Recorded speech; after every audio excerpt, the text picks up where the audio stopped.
किसी समय की बात है, महान राजा धीरा वर्मा अपने विशाल और समृद्ध राज्य के लिए जाने जाते थे। उनका महल भव्य था, प्रजा खुश थी और राजधानी हर त्योहार पर रोशनी से चमक उठती थी। लेकिन राजा के मन में एक ऐसा रहस्य दबा था जिसे किसी भी प्रजा, यहाँ तक कि रानी तक नहीं जानती थी। राजा ने जंगल के सबसे प्राचीन हिस्से में एक गुप्त महल बनवाया था। ऐसा महल जिसे देखने की अनुमति सिर्फ राजा और 2 वफादार सैनिकों को थी। जंगल का वह क्षेत्र घना, धुंध से भरा और रहस्यमय था। वहां बिना किसी को बताए पहुंचना लगभग असंभव था। महल का निर्माण गुप्त रूप से हुआ। कारीगरों को रात में आंखों पर पट्टी बांधकर वहां ले जाया जाता था और काम खत्म होने पर उन्हें राज्य के दूर इलाकों में भेज दिया जाता।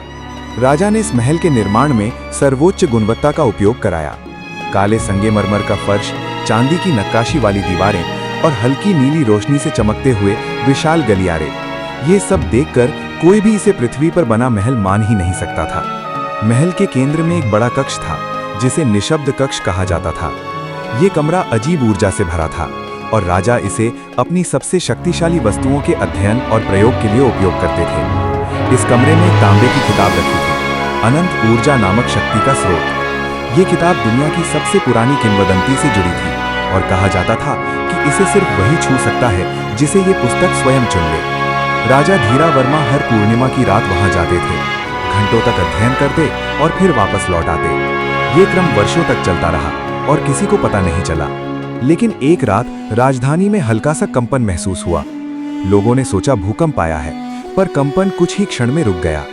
राजमहल के पुजारी ने राजा को बताया कि यह साधारण कंपन नहीं था, जंगल की दिशा से कोई प्राचीन शक्ति सक्रिय हुई थी। राजा धीरा वर्मा ये सुनकर चिंतित हो गए। वे तुरंत 2 सैनिकों, प्रताप और महेश को लेकर जंगल की ओर निकल पड़े। रास्ता पहले से ज्यादा खतरनाक और धुंध से ढका हुआ था। जैसे जैसे वे महल के करीब पहुंचे, हवा में अजीब गर्जना सुनाई देने लगी। महल पहुंचने पर वे देखकर स्तब्ध रह गए। महल की दीवारों पर चमकती हुई परछाइयां घूम